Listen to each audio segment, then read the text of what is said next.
Hello viewers, welcome back to my channel Rimi kitchen. কেমন আছো সবাই? আশা করছি ভালো আছো। আমি আজকে একটা রেসিপি তোমাদের সাথে শেয়ার করব।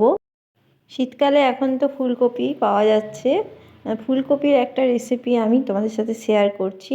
এই রেসিপিটা একবার শুধু বানিয়ে দেখো, অসাধারণ স্বাদের খেতে হয়।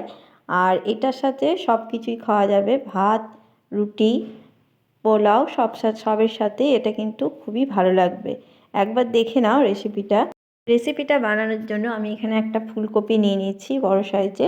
ফুলকপিটাকে আমি ফুলগুলোকে আস্তে আস্তে কেটে নেব। পুরো ডাঁট পর্যন্ত আমি নেব না, অল্প করে ফুলগুলো শুধু আমি নিয়ে নেব। দেখো এরকমভাবে পুরো ফুলগুলোকে আমি কেটে নিচ্ছি। প্রত্যেকটা ফুল এখানে আমি কেটে নিচ্ছি। ছোট করে আমি কাটছি না, মিডিয়াম সাইজের আমি এটা কেটে নিচ্ছি। খুব ছোটও করছি না, আবার খুব বড় সাইজেরও কাটছি না। দেখো ঠিক এই মাপেরই আমি ফুলগুলোকে কেটে নেব। আমি যেহেতু শুধু ফুলকপিটাই বানাবো, এতে কোনো আলু যোগ করব না। তো দেখো এরকমভাবে আমি পুরো ফুলকপিগুলো কেটে নিয়েছি, ধুয়ে নিয়েছি ফুলকপিগুলো। এরপর আমি এখানে গরম জল করে রেখেছিলাম, সেই গরম জলটার মধ্যে একটু লবণ দিয়ে ফুলকপিগুলোকে আমি ভিজিয়ে রাখবো 3 থেকে 4 মিনিট মতো। 3 থেকে 4 মিনিট মতন এটাকে ভিজিয়ে রেখে দিচ্ছি। এবার এদিকে আমি কড়াই বসিয়ে দিয়েছি, কড়াইয়ের মধ্যে একটু জল গরম করতে দিয়েছি। জলটাকে গরম হয়ে গেলে একটু লবণ দিয়ে দিচ্ছি। তারপরে সেই ফুলকপিগুলোকে আমি 2 মিনিট মতন ভাপিয়ে নেব। খুব সেদ্ধ করব না, আমি হালকাভাবে ভাপিয়ে নেব, যেন 50% মতন হয়ে যায়। তো দেখো আমি এটাকে পুরো 2 মিনিট মতো হতে দিলাম। 2 মিনিট আমার হয়ে গেছে। 2 মিনিট পর দেখো ঠিক এই পর্যায়ে আমি কিন্তু ফুলকপিটা নামিয়ে নেব। ফুলকপিটা আমি পুরো ছেঁকে নেব। পুরো ছেঁকে আমি একটা জায়গায় তুলে নিয়েছি। দেখো পুরো ঝরঝরে হয়ে গেছে। এবার এই পর্যায়ে আমি এখানে যোগ করছি আদা বাটা। 1 চামচ আদা বাটা যোগ করলাম। আর এখানে 2 চামচ মতন পেঁয়াজ বাটা দিচ্ছি।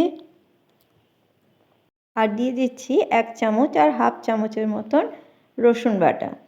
পুরো ফুল 2 চামচ নয়, 1 চামচ আর হাফ চামচ মতন রসুন বাটা। আর এখানে একটা মিডিয়াম সাইজের টমেটোকে আমি বেটে রেখেছিলাম, সেই টমেটোটা আমি এখানে দিয়ে দিলাম। সমস্তটা দিয়ে আমি এটাকে ম্যারিনেট করে রেখে দেবো। দেখো ঠিক এরকমভাবে মেখে নিতে হবে, সমস্ত ফুলকপির মধ্যে যেন মশলাটা ঢুকে যেতে পারে। ভালো করে আমি এটাকে মেখে আমি ঢাকা দিয়ে রেখে দেব। দেখো ঠিক এরকমভাবে কিন্তু মেখে নেবে, খুব বেশি মাখতে গেলে ভেঙে যাবে, যার জন্য হালকাভাবে মেখে নিতে হবে। এবার আমি এটাকে ঢাকা দিয়ে রেখে দিলাম। আর এদিকে আমি কড়াই বসিয়ে নিয়েছি। কড়াইটা গরম হয়ে গেলে আমি এখানে দিয়ে দিচ্ছি পরিমাণ মতন তেল। পরিমাণ মতন তেল দেওয়ার পর এখানে আমি ফোড়ন দিচ্ছি। হাফ চামচ মতন গোটা জিরে, একটা শুকনো লঙ্কা, ছোট্ট 2টো দারচিনি, একটা এলাচ ও 2টো লবঙ্গ। সমস্তটা দিয়ে আমি নাড়াচাড়া করে নেব 2 সেকেন্ড মতন। যেই গন্ধ ছেড়ে আসবে তখন আমি মশলা যোগ করছি। এখানে দিয়ে দিচ্ছি হাফ চামচ মতন হলুদ গুঁড়ো, হাফ চামচ জিরে গুঁড়ো, হাফ চামচ ধনে গুঁড়ো ও হাফ চামচের একটু কম লাল লঙ্কার গুঁড়ো। আর এখানে দিয়ে দিচ্ছি কাশ্মীরি লঙ্কার গুঁড়ো হাফ চামচ। সমস্তটা দিয়ে ভালো করে একটু জল দিয়ে দিলাম, যাতে মশলাটা পুড়ে না যায়। জলটা দিয়ে ভালো করে আমি এটাকে নাড়িয়ে চাড়িয়ে কষে নেব। দেখো ঠিক এরকমভাবে কষে নিতে হবে যতক্ষণ না এটা থেকে তেল রিলিজ করছে এবং কাঁচা গন্ধটা চলে যাচ্ছে। দেখেছো কালারটাও খুব সুন্দর এসছে এরকমভাবে। তো এটাকে আমি কষিয়ে নিচ্ছি ভালো করে। আবারও একটু সামান্য জল দিয়ে দিলাম। জল দিয়ে কষলে আরও এটা কষানোটা ভালো হবে। তো তারপরে আমি যেটাকে ম্যারিনেট করে রেখেছিলাম ফুলকপিটা, সেই ফুলকপিটা আমি এখানে যোগ করে দিলাম। ফুলকপির সাথে মশলাটাকে ভালো করে কষিয়ে নেব। ততক্ষণ অবধি কষাবো যতক্ষণ না এটা থেকে কাঁচা গন্ধ চলে যাচ্ছে এবং ফুলকপিটাও ভালো করে কষা হয়ে যাচ্ছে। তারপরে এখানে আমি কিছুটা মটরশুঁটিকে ছাড়িয়ে রেখেছিলাম, সেই মটরশুঁটিটা ধুয়ে আমি এখানে যোগ করে দিলাম। এটা কচি মটরশুঁটি, তাই জন্য আলাদা করে এটাকে কষিয়ে নেওয়ার প্রয়োজন হয়নি। এটার সাথেই আমি শেষে একটু আগে যোগ করে দিলাম। তো ওটার সাথে ফুলকপিটাকেও ভালো করে আমি এবার কষিয়ে নেব। তারপরে দেখো এখানে পরিমাণ মতন বা স্বাদ মতন লবণ দিয়ে দিলাম। তোমরা তোমাদের স্বাদ মতন লবণ দিয়ে দিও এবং দিয়ে দিলাম অল্প একটু চিনি। চিনিটাও স্বাদ মতন আমি এখানে দিয়ে দিয়েছি। এবার সমস্তটা ভালো করে কষিয়ে করে নেব। দেখো ততক্ষণ অবধি কষাবো যতক্ষণ না এটার ভালো করে গন্ধটা চলে যায়, কাঁচা গন্ধ। তো দেখো এরকমভাবে কষিয়ে নিতে হবে। কষিয়ে নেওয়ার পরে আমি এখানে চাপা দিয়ে এটাকে আমি 2 মিনিট মতন হতে দেব। 2 মিনিট মতন এটা হতে দিচ্ছি। 2 মিনিট আমার হয়ে গেছে। দেখো এবার অনেকটাই কালার চলে এসছে, দেখতেই পাচ্ছ, এবং এটা ভালোভাবে ফুলকপিটা কিন্তু হয়েও গেছে।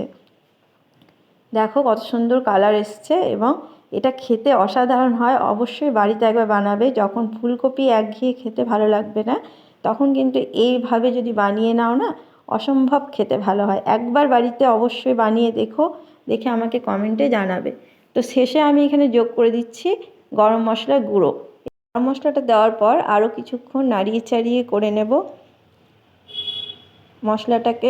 গরম মশলাটাকে আমি ফুলকপির সাথে পুরো মিশিয়ে নিচ্ছি। দেখো একবার বাড়িতে অবশ্যই বানিয়ে দেখবে, অসাধারণ স্বাদের হয়। গ্যাসটাকে অফ করে দিয়ে স্ট্যান্ডিং টাইম রেখে দিলেই তৈরি হয়ে যাবে ফুলকপির এই রেসিপিটা। দেখো কত সুন্দর হয়েছে, আমার রেডি হয়ে গেছে ফুলকপির এই রেসিপিটা। একবার বাড়িতে অবশ্যই বানাবে এই রেসিপিটা, খুবই অসাধারণ খেতে হয়। আর রুটির সাথে, ভাতের সাথে ও পোলাওয়ের সাথে, যে কোনো কিছুর সাথেই কিন্তু এটা অসম্ভব খেতে ভালো হয়। একবার বাড়িতে আমার ভিডিওটা দেখে অবশ্যই বানিয়ে দেখো এবং কমেন্ট বক্সে অবশ্যই জানাতে ভুলবে না যে কেমন বানিয়েছি। যদি আমার ভিডিওটা ভালো লাগে অবশ্যই লাইক, শেয়ার, কমেন্ট করবে ও সাবস্ক্রাইব করে দিয়ে আমার পাশে থেকো। যেসব বন্ধুরা আমাকে সাবস্ক্রাইব করেছো তাদেরকে অসংখ্য অসংখ্য ধন্যবাদ। এভাবেই আমার পাশে থেকো। Thank you for watching my video. সবাই ভালো থাকবে, সুস্থ